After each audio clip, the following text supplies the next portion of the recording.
να καλησπερίσω τους σημερινούς καλεσμένους μας εδώ στο στούντιο. Εκ δεξιών μου είναι ο κύριος Δημήτρης Κατσικάρης, αντιπεριφερειάρχης Νήσων και Αττικής, όπως είναι ο ακριβής. Νήσων Αττικής, όπως είναι ο ακριβής τίτλος του αντιπεριφερειάρχη, και εκ νέου υποψήφιος. Αυτό δεν το ξέρουμε ακόμα. Δεν το ξέρουμε ακόμα, Δεν έχει ανακοινωθεί ακόμη. Ανακοινώθηκε σήμερα. Ανακοινώθηκε η ίδια υποψηφιότητα του Γιάννη, του Σγουρού, και 130 οι περισσότεροι, η συντηρητική πλειοψηφία των υποψηφίων περιφερειακών συμβούλων. Μάλιστα. Τις επόμενες μέρες θα... Φαντάζομαι θα ανακοινωθεί το συνδυασμός, οπότε... Νομίζω τις επόμενες μέρες θα ανακοινωθεί, αλλά εμείς είμαστε σε δράση και... Έτσι κι αλλιώς είναι σαν να μην υπάρχουν εκλογές, εσείς λειτουργείτε κανονικά. Λειτουργούμε κανονικά κυρίως για τα προβλήματα της περιφέρειας, γιατί είμαστε διοίκηση. Από εκεί πέρα υπάρχουν και εκλογές 30 μέρες. Θα ενημερώσουμε τον κόσμο και θα αποφασίσει. Ο κύριος Ισίδωρος Μάδης, υποψήφιος δήμαρχος στην Παιανία. Καλησπέρα, κύριε Μάδη, σας ευχαριστούμε πολύ. Και ένας πολύ καλός φίλος επίσης, ο Λάζαρος Λασκαρίδης, παλιός συνάδελφος. Καλησπέρα. Συνάδελφος, έχουμε πολλές ώρες πτήσεις μαζί με τον Λάζαρο. Υποψήφιος στο Δήμο της Καλιθέας. Λάζαρε, σε ευχαριστώ πολύ που ήρθες στην εκπομπή. Εγώ ευχαριστώ πάνω απ' όλα. Και βέβαια και ο κύριος Κατσικάρης, δημοσιογράφος είναι. Δεν πιστεύω να το κρύβεις. Όχι, αλλά σε αναστολή τα 3 τελευταία χρόνια. Ποτέ δεν αλλάζει αυτό. Το λιμάνι το βγάζεις ακόμα το πολιτικό. Όχι. Όταν εκλέχτηκα, αποφάσισα ότι δεν μπορώ να κρατήσω 2 καρπούζια σε μια μασχάλη, και για λόγους διοντολογίας. Ο νόμος δεν το απαγορεύει, και έκανα αναστολή των εκδόσεων μέχρι να επανέλθω, γιατί πάντα επανέλθω. Δεν είναι η δουλειά μας η πολιτική και η αυτό είναι το βασικότερο από όλα. Η δουλειά μας είναι αυτή που παίρνουμε τα ένσημα. Νομίζω ότι έτσι πρέπει να κάνουμε. Επειδή είσαι και πειραιώτης ταυτόχρονα, τι γίνεται τώρα με την υποψηφιότητα Μόραλη? Παίζεται παιχνίδι. Υπάρχει αυτή η διαφοροποίηση και νομίζω ότι είναι μια σπουδαία μάχη. Εμείς στήσαμε το θεσμό από την αρχή της αιρετής περιφερειακής αυτοδιοίκησης. Οι πολίτες ξέρουν ότι δουλέψαμε για αυτούς και δεν τους δουλέψαμε. Έχουμε ένα μεγάλο πλεόνασμα κωδικοποιημένο και ασφαλισμένο σε έργα. Και νομίζω ότι ο Γιάννης ο Σγουρός έχει αποδείξει ότι βάδισε. Δεν κάνει αυτό τη δουλειά που κάνει. Και αυτό είναι αυτό που αλλά μέχρι τώρα αυτό ήταν στην αυτοδιοίκηση στο σύνολό της. Δεν υπήρχε και δηλαδή. Και υπηρετικές σχέσεις. Εντελώς. Να ξέρεις πολύ καλά κι εσύ, γιατί ήταν η μέρος του και του ρεπορτάζ αυτού όλου των ανθρώπων, γιατί γνωρίζαμε κόσμο. Και πολλές φορές οι φορείς της αυτοδιοίκησης είναι αυτό που λέμε πιο διεφθαρμένοι από το κεντρικό κράτος. Αυτό ο κύριος Λέανδρος Ρακιντζής μας το έχει δώσει να το καταλάβουμε πολύ καλά το τελευταίο διάστημα. Κύριε Λασκαρίδη. Υπάρχει στους φορείς αυτοδιοίκησης δυστυχώς και διακομματικό φαγοπότη. Υπάρχουν σκάνδαλα που είναι κοινής αποδοχής. Τώρα εκεί στην Καλιθέα που κατεβαίνεις, Λάζαρε, δήμαρχος, τι γίνεται? Υπάρχουν πάρα πολλοί συνδυασμοί, διασπάσεις κομμάτων και υποψηφίων. Υπάρχουν όλα αυτά όπως και σε άλλους δήμους, άλλωστε, έτσι. Εγώ θα έλεγα, χωρίς κάποια δόση υπεροψίας ή υπερβολής, που εξάλλου υπεροψία δεν δικαιούμαι να έχω, θα καταλάβετε γιατί. Ότι υπάρχουν 7 ψηφοδέλτια και το ψηφοδέλτιο του τώρα Καλιθέα, το δικό μας. Μάλιστα. Για τον εξής λόγο. Έχουμε 3 χαρακτηριστικά που δεν τα έχει κανένας άλλος συνδυασμός. Δηλαδή? Είμαστε όλοι υποψήφοι για πρώτη φορά. Όλοι όλος ο συνδυασμός.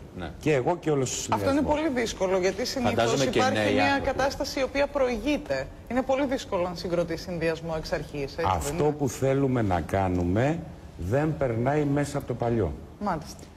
Είστε και νέοι άνθρωποι και επιστήμονες, φαντάζομαι, από όλες τις κατηγορίες. Μέχρι τώρα είμαι εγώ ο μεγαλύτερος ηλικία, που δεν έχω συμπληρώσει το 46 καν. Και αυτό το λέω πρώτη φορά για σας και για όσους καλυθεάτες μας ακούν. Έχω υποψήφιο μαθητή της 3ης Λυκείου που μόλις την πλήρωσε στα 18 του χρόνια. Ναι. Ένα χαρακτηριστικό είναι αυτό. Σημαίνει, το δεύτερο. Το δεύτερο είναι ότι όχι μόνο δεν επιδιώξαμε, αλλά αρνηθήκαμε να πάρουμε τη στήριξη κόμματος. Και πολλοί άλλοι σε πληροφορώ και σε πολλούς άλλους δήμους και περιοχές. Ναι, αλλά εμείς δεν είμαι ούτε εγώ, ούτε κάποιος άλλος μέσα από το συνδυασμό μου μέλος κόμματος. Που δεν υπάρχει αυτό, πουθενά άλλου. Και το τρίτο, λειτουργήσαμε με όρους κοινωνίας και ο συνδυασμός μας, η οριακή πλειοψηφία θα είναι γυναίκες. Δηλαδή οι γυναίκες θα είναι το 51% του ψηφοδελτίου. Αυτό είναι επανάσταση. Δεν μπορείς να έχεις προσυπογράφω, κύριε Λαζαρίδη. Είναι υποχρέωση πρώτον και ευχαρίστηση δεύτερον. Και ξυπνάδα. Όχι. Οι γυναίκες είναι σημαντικές. Δηλαδή πέρα από την ποσότητα δεν μπορεί να γίνει τίποτα. Οι γυναίκες είναι πολύ πιο ζωντανά κύτταρα της κοινωνίας από τους άντρες. Όχι όλες οι γυναίκες, ούτε όλοι οι άντρες είναι σε αυτό. Και λοιπόν, εμείς πήραμε τις γυναίκες που είναι πάρα πολύ καλές σε όλη την κοινωνία και πήραμε τους άντρες τους καταλληλότερους για αυτό το εγχείρημα. Αυτό δεν είναι καλυφθεί, αυτό είναι Λυσιστράτη. Ναι. Κύριε Μάντη, γελάτε και στην Παιανία το ίδιο γίνεται. Αναγκάστηκαν οι γυναίκες να πιέσουν τους άντρες. Σωστό. Εμείς ευχαριστούμε τις γυναίκες που είναι μαζί μας. Επειδή βλέπω ότι ευχαριστείτε ο κύριος Μάδης, γιατί χαμογελάω με αυτό που ακούει, συμβαίνει και στο δικό σας συνδυασμό στην Παιανία αυτό. Ό,τι συμβαίνει με τον κύριο Λασκαρίδη στην Καλυθέα, ακριβώς τα ίδια συμβαίνουν σε σχέση με μένα προσωπικά και τη δημοτική μας κίνηση. Ναι. Πράγματι, η προσπάθεια είναι αντιστοίχως η ίδια. Προσπαθώ γενικότερα τα παιδιά τα οποία στην τετραετία 2007-2010 η αυτοδιοίκηση, κακά τα ψέματα, έχει συνέχεια. Το θέμα είναι ότι η όποια διάδοχος κατάσταση να μπορεί να ανταποκρίνεται και να ανταπεξέλθεται στις δυσκολίες που ενδεχομένως να πω κάτι γι' αυτό. Είναι το μεγαλύτερο έργο που κάνει η Περιφέρεια Αττικής και έχει την προσωπική σφραγίδα του Γιάννη Βουρού και όλης της περιοχής, το είπε ο Ισίδωρος, που καταργεί 50.000 βόθρους στην περιοχή. Ναι, αλλά μέχρι τώρα δεν είχαμε αλλά μέχρι τώρα υπήρχαν 50.000 βόθροι. Γι' αυτό πολύ σωστά λέτε, πρέπει να απολογηθούν αυτοί που δεν το έκαναν. Που δεν έκαναν. Δεν οφείλετε όμως να πείτε ονοματεπώνυμα. Είμαστε το 2014 και συνομιλούμε για βόθρους. Σας είπα, αυτοί που είχαν αναλάβει αυτό το έργο και αυτή την ευθύνη τα προηγούμενα χρόνια, το υπόθηκε πριν το 2010, θα πρέπει να πούνε γιατί δεν τα κατάφεραν. Βεβαίως θα πω και κάτι.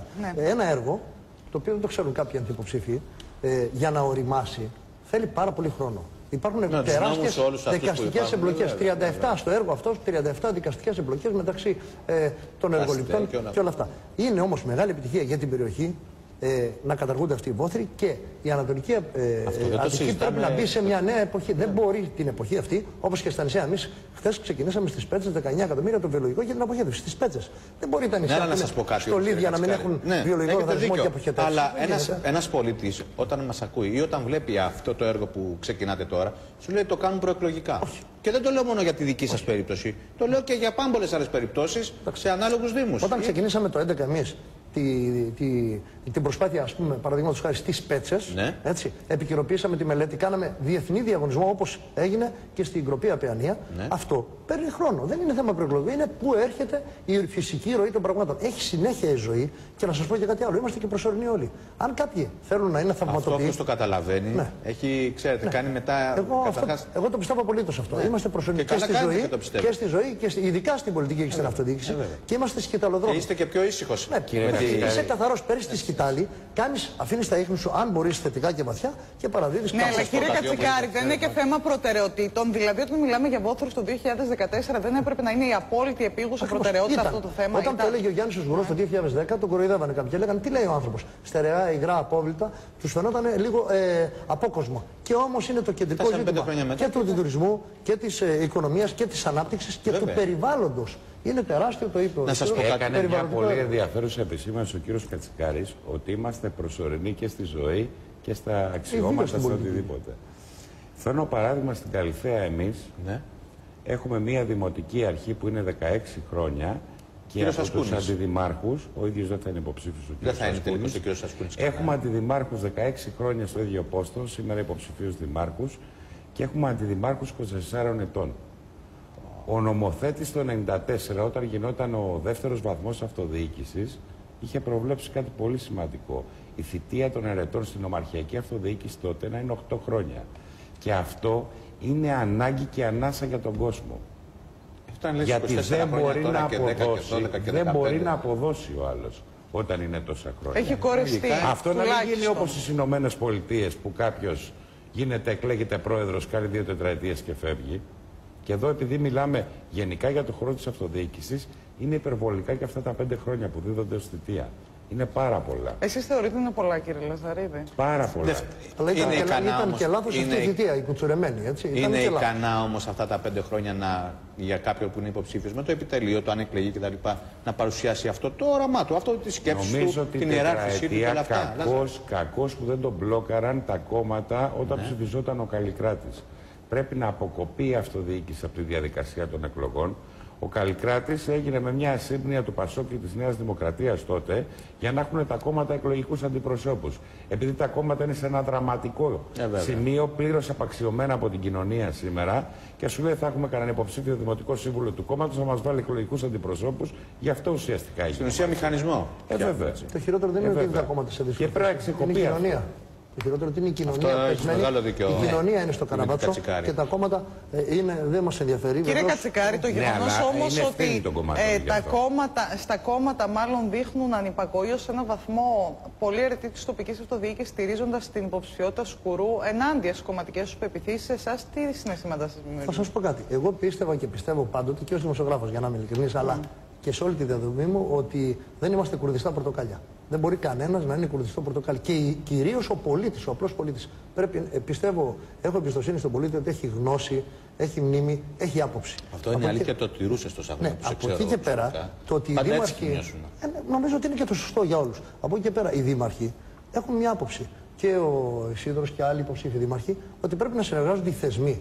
Και όταν κάνεις δουλειά και δεν κοροϊδεύεις τον κόσμο, δεν μπορεί κάποιος να μην στο αναγνωρίσει. Φαίνεται αυτό. Φαίνεται. Να σας πω όμως κάτι. Ο κ. Κουμουτσάκος, κύριε Κατσικάρη, τι λέει, τον έχω ακούσει πολλές φορές. Λέει ότι, γιατί τον έχω ρωτήσει και εγώ προσωπικά σε μια άλλη εκπομπή που ήμασταν μαζί, ότι το πλεόνασμα που έχει το Ταμείο της Περιφέρειας Αττικής, τα 320 εκατομμύρια ευρώ, αν το λέω σωστά. 315.